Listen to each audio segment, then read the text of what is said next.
this particular theme on Dr Ambedkar, and I think it's been very interesting for me just preparing this talk and where it's taken me myself, you know, the effect it's had on me of just sort of thinking about some of these points has been quite striking. So I hope I can just bring some of those to life a bit and do some justice to it, actually. I did think today, gosh, it's impossible to do justice to some of the things that Dr Ambedkar has written and said, you know, I just couldn't do that. But just getting a flavour of some of what he's communicated. Yeah, so my talk this evening, it's on can changing your mind change society? And so it's sort of like a question we'll be exploring. And I think a bit like Artistity was saying about the announcement about the retreat, you know, coming together and practicing. And you said something about the world coming towards you or something. You know, there's something happens through practicing together, and you know, have a real sense of that in Sangha. But for tonight, I'm just going to explore, you know, from what Dr Ambedkar, some of what he will say about how do you change society through changing your mind, and the real possibility of doing that. So, yeah, so this is based on his experience of converting from Hinduism and with thousands of people converting to Buddhism, and so leaving behind caste, leaving behind this whole notion of caste and its oppression of people, this whole belief system, how he does that. And yeah, leaving behind the religious texts that go with Hinduism. So it's a hugely incredible thing that happened there. So Dr Ambedkar, he says that only by destroying the religious notions on which caste was founded can caste be eradicated. And so straight away we're sort of into this idea of notions, you know, something being based, something like caste, being based on notions, on ideas, and beliefs. And that only by destroying that, it sounds such strong language, by destroying these notions, caste can be eradicated. So the talk is based on Dr Ambedkar's talk. It's called Annihilation of Caste. And he prepared it to give a conference where they were talking about social reform and about eradication of caste. And he was actually invited to preside over this conference, be the president, and to give what you'd call the keynote speech or the talk.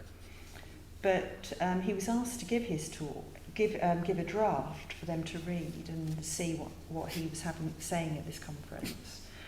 And he was asked to either change it, some of the things that he was saying, or he wouldn't be invited. His invitation would be revoked. So Dr Ambedkar doesn't go along with that. You know, he's a man of strong principles, really passionate about justice and about the injustice of the caste system for the untouchable people. So he doesn't go along with that, but instead he publishes the paper. I think it just sort of shows something of the man. And he says himself that he felt he was the most hated man in India for being very critical of Hinduism, the Hindu religion and the texts, and also critical of Gandhi. So they didn't agree on different things around, particularly on this whole area of Ambedkar was saying we've got to eradicate caste, and you can only do it by getting rid of these notions and ideas and beliefs. So Dr Ambedkar, I think, gosh, what a thing, you know, to stand by your beliefs and principles in the face of very, very fierce and dangerous opposition. You know, I think that's an extraordinary thing. So he's very willing to be unpopular, because he wanted to bring an end to injustice towards the untouchable community. He wanted to see things deeply, deeply, profoundly changed. And Sangha, who's, he's died now, but he is the founder of this movement. He talks about that ability to stand alone, to really stand for your beliefs as being a true individual, a real true individual. So Ambedkar talks, and he writes a lot about social and political reform, and I think that's been talked about in previously to this. But his main argument is that even with equality, if you had equality of property and money, he says that deeper divisions will still remain in society. Even in a democracy, that these deeper divisions can remain, and that democracy itself can simply be used to recreate the old divisions. We could think about our own society, that this is a democracy, and about divisions that we see in our society. And Dr Ambedkar, of course, he's really pro the liberty and equality. We heard a bit about that earlier, a summary from Viryajyoti from the week before. Really saying that, but he's saying that, we need to go right to the roots of the problem. The roots of the problem. So one thing he says is that without a change in the people themselves, that the Indian political system is open to recreating the problems already existent in that society. So then we start to get into without a change in the people themselves. So it starts to bring it down to the individual and the society. And what he says is, he said, we need a much deeper foundation. We need a spirit of personal equality and fraternity. And we heard Viryajyoti talk about fraternity earlier. And he said for caste to actually be annihilated, you need the emancipation of mind and soul. It's a necessary preliminary for the political transformation of a society. So the emancipation of mind and soul. And he goes on to say the ideal society is based on liberty, equality and fraternity. And he says fraternity is democracy. It's true democracy. He says democracy isn't merely a form of government. It's rather a mode of living. It's an attitude of respect and reverence towards one's fellow man. So it's not merely a form of government, it's a mode of living, it's a mode of being, we could say. It's a mode that we can be. And he says democracy in this ideal sense, so we're talking about an ideal sense, is built on the foundation of fraternity, which Dr Ambedkar equates with Maitri, which is loving kindness, friendliness, benevolence. So democracy is an attitude of mind, and I really love that. Because I think of democracy in governments and things like that, but really that democracy here is an attitude of mind based on this fraternity, respect and reverence towards our fellow beings. Yes, and he says fraternity is the name for the disposition of an individual to treat man, so we're talking about all beings, not men, as the object of reverence and love, and a real desire to be in unity with one's fellow beings. So that's sort of the ideal democracy. So then it's how does this ideal democracy, how is it going to arise? And so Dr Ambedkar says, of course, the Dharma is concerned with the transformation of mind. And that the greatest thing that the Buddha has done is tell the world that the world cannot be reformed except by the reformation of the mind of man and the mind of the world. So then we're into this whole realm of mind and it can change society and change the way we are in the world. Yeah, so that's what the Buddha has done. And in light of this, he says the metta-bhavana practice, which of course is what we were doing earlier, takes on an even greater significance. That not only can it transform our personal relationships, and of course the stages go through, don't they, to out into the world, but it actually forms the basis for fraternity, for democracy itself. So the metta-bhavana forming the basis for democracy itself. So I think I've always thought of, I haven't always thought that, but I think with the metta-bhavana practice, I know when I first met it, I struggled with it for quite a long time, and then gradually I think I began to feel the potency of it. And then over time I've really understood this is an incredibly powerful, potent, beautiful practice that has this incredible capacity, to transform your own experience of yourself and your own experience of other people, and so the world. And then I thought, I'd never thought of it like this as being a basis for democracy. But that's where Dr Ambedkar sort of taking us. So he says, one might say that the practice of metta-bhavana is one of developing a genuinely democratic mind. And that if we look at the political situation across this world, this becomes more important than ever. And if you look all over the world at what's going on. So the metta-bhavana, through that we develop a genuinely democratic mind. I think that's brilliant. I think it's really getting at something.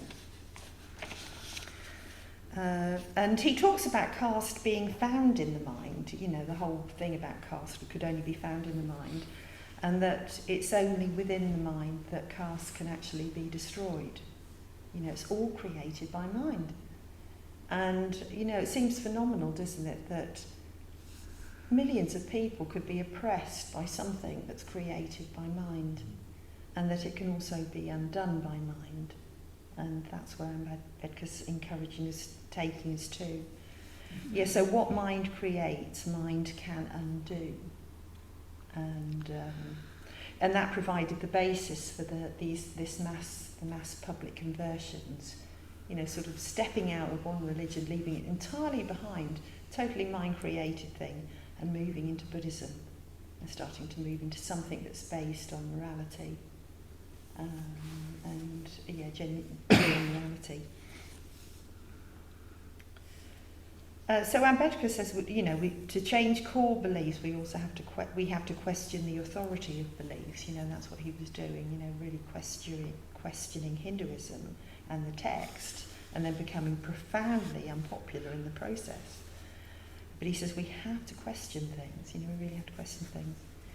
And he says that challenging sanctified views, so any views that have taken on something, like a sort of holy thing, or they're taken as read, they're taken as real, they have to be challenged. It's very difficult to do that. And then he asks the question, who is best placed to question these things that are said to us to be the real, true. And he says intellectuals are well placed to do it if they're honest, independent and disinterested, so they don't have any self-interest in the outcome. Then they can be trusted to take the lead. He said, but if you haven't got that, you might think that, okay, ordinary people might take the lead. He said, but like the caste system, and if we think in our society, the whole system is graded in a way, isn't it? Like we still have a class system in a way. And you've got this whole gradation, and jealousy of status can arise between people, and some people have got more to lose than others. It's very, very difficult to really challenge some of the beliefs of society. So what Dr Ambedkar says is it's the Sangha that should take the lead, that must take the lead in this. And we're trying to do this in a Sangha anyway. We're trying to create this real attitude of being with each other, with this spirit of fraternity, of Maitri, and really helping each other go beyond the things that get in the way of having these respectful, loving relationships and unity. So what Ambedkar says is that we treat others unjustly. He says we need to examine our own beliefs, our own views and our beliefs very, very deeply. Because we've all got them, we've all got our views. And they might only show up in certain situations under pressure or something like that, or we have a reaction to something. But we have views and beliefs. He says we need to really examine them. He said, because we treat others unjustly because our views and attitudes make justice impossible. I think it's quite challenging stuff, isn't it? That our own views and attitudes make justice impossible. What does that mean? We can explore that in our own time. And these views that we have, they condition mental states, such as those based on greed and hatred, or on generosity and love. So, the view is really, really important, the views we hold, the beliefs. And so he's saying what we need to do is really change our views so that they're based on love, wisdom and contentment. And this will affect how we are towards others. So in Buddhism talks about wrong view and right view. And wrong view is a sort of weak, narrow, it's a limited sort of view, distorted by emotion, prejudices, these beliefs and ideas and things like that. So it's hard to see clearly when wrong view is present, or if there's a strong emotion present.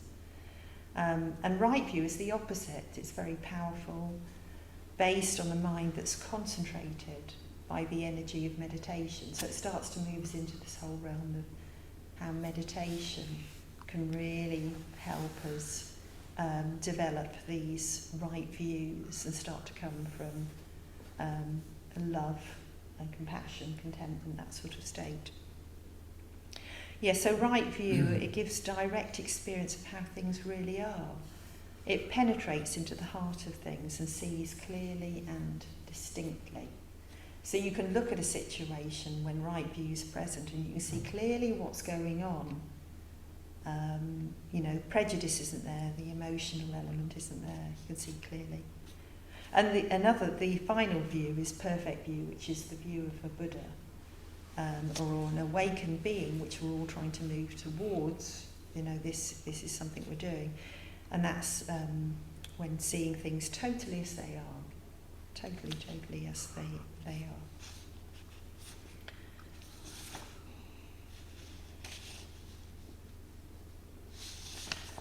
So moving into sort of from that, Sangha talks about, he wrote something called A Blueprint for a New World. And because Sangha was very influenced by Dr Ambedkar and very involved with him. I think you would have heard the story of Sangha getting involved after Ambedkar's death. I don't know because I wasn't here.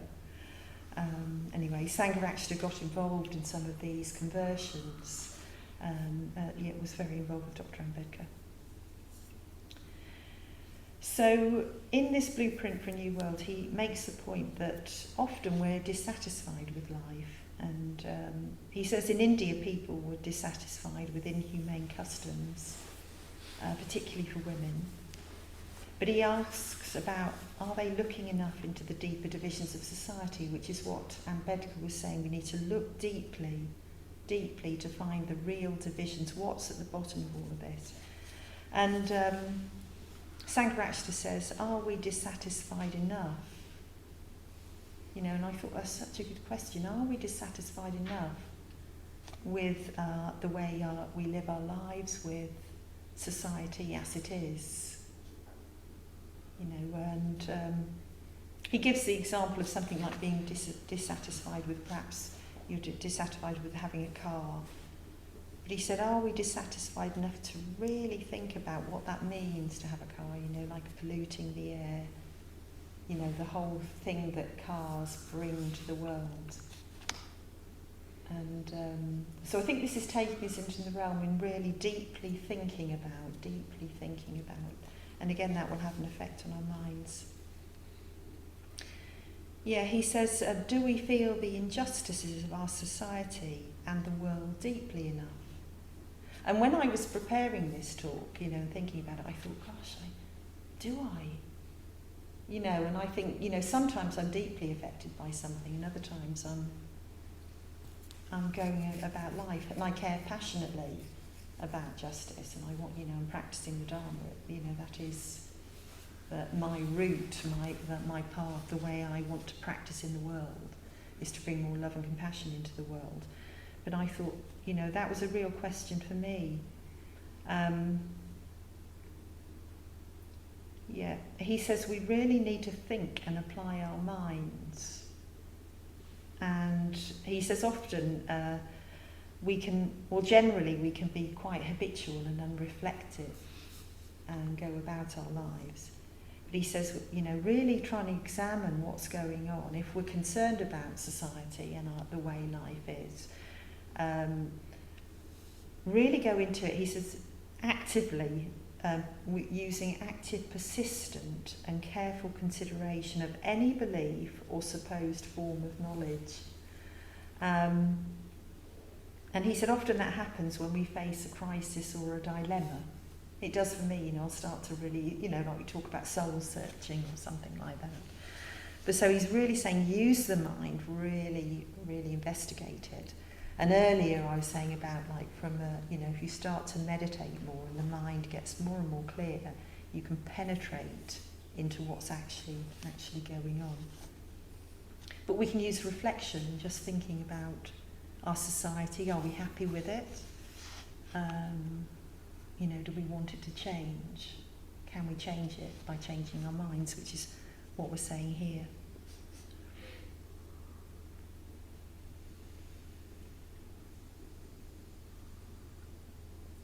Yeah, so I hope this sort of gives a sense of how we can change society through changing our minds.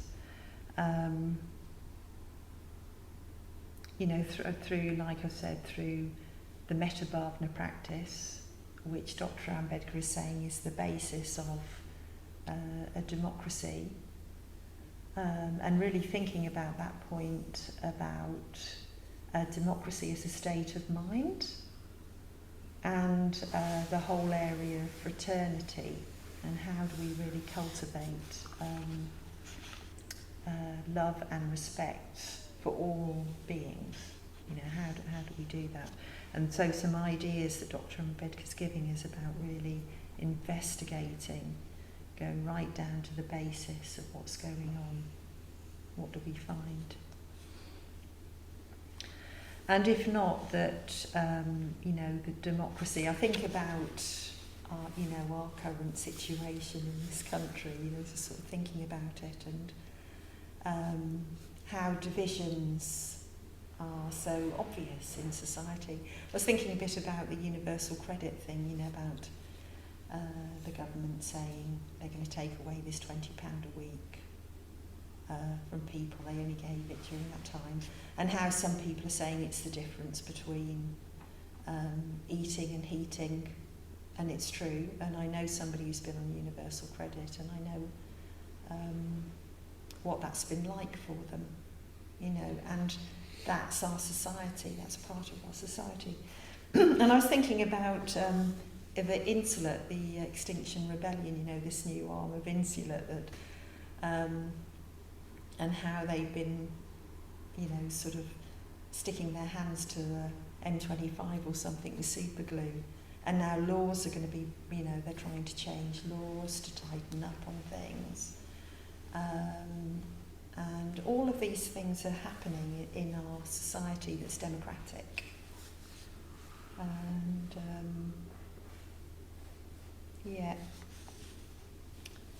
But I think this fundamental point about as people, that these divisions will keep re-emerging. Because I was thinking back a bit myself, I can remember as a young person just thinking, why is all this happening? You know, why are all, you know, wars, and why are people always fighting? Why is there so much violence? And I think it's, you know, it's the same.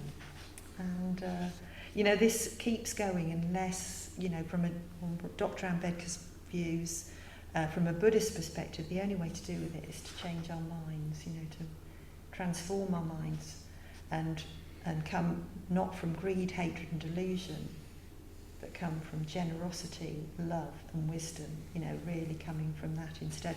And then that's very possible through doing things like the Metta Bhavana, through investigating our own experience through meditation. And then our views can become more and more right view, and less and less wrong view. You know, we start to move in the direction of the Buddha, you know, being more and more awake and alive. Yeah, and yeah, the need to change in people themselves to have a real democracy. I think it sort of helps, you know, I think one of the things about Buddhism is, you know, from all the teachings on conditionality, that everything arises in dependence upon conditions. And the more and more deeply we know that, of course, we see why everything is going on in the world, and it brings compassion to it. But there's this real possibility to do something entirely different. And like Dr Ambedkar saying, the Sangha can be a way, we can lead the way in really sort of exploring what's going on in society, and that we can work with our minds and have a real effect on the world. So yes, that's probably it actually. So I think from my perspective, yes, changing your mind can change society, but you might disagree. You know, it's a big task, isn't it? It's a really big task, but you know, we've seen from Dr Ambedkar's example that something extraordinary can happen, and we can start to see how belief systems need to be really investigated, and we need to challenge and investigate our own beliefs. So what we're going to do is we're going to go into groups, and I did have some questions, but I don't seem to have them. What were my questions? So what could a question be? Well, maybe if there's anything from this, you know, and one thing is, are we satisfied with our society, or are we dissatisfied? Are we dissatisfied enough? And what do we think to the possibility of being able to change society with our minds, you know, and what's our experience of that already, perhaps? You know, so maybe there are areas we could explore, or anything else that comes up, that's come up for you. Okay, so if we have the team put up their hands.